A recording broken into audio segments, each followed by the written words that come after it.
Hi, hello sa inyo guys. So, magandang gabi sa inyo.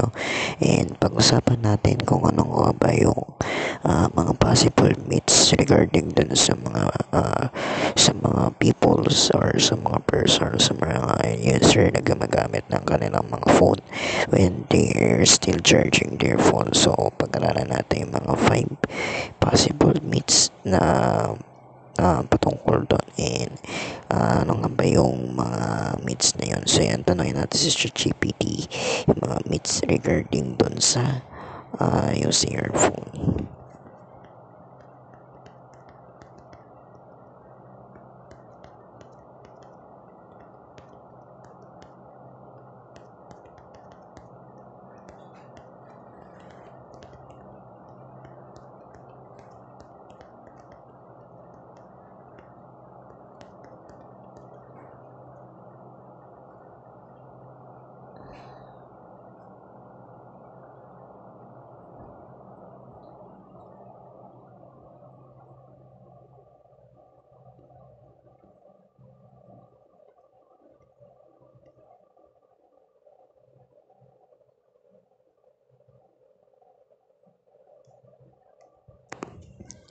Ayan, so nag-list siya ng 5 common myths about using your phone when it's charging. So first myth is using your phone while charging will make it explode.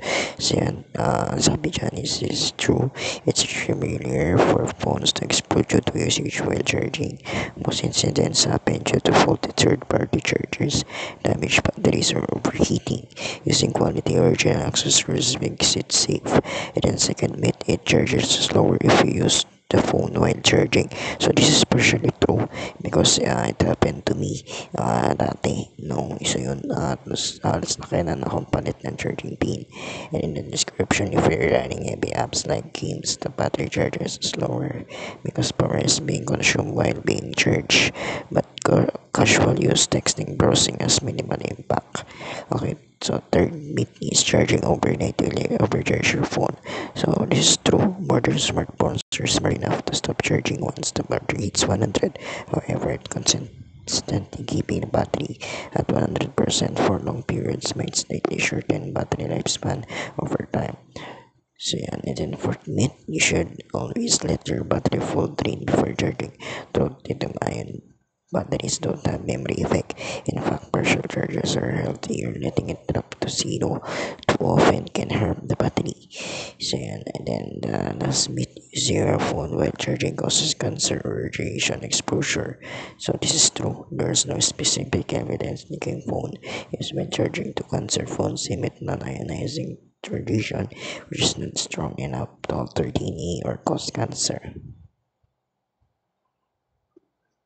Okay, so yun lang naman muna yung ating pag-aaralan regarding dito sa mga myths regarding user phone while charging. So yun lang guys, and thanks for watching.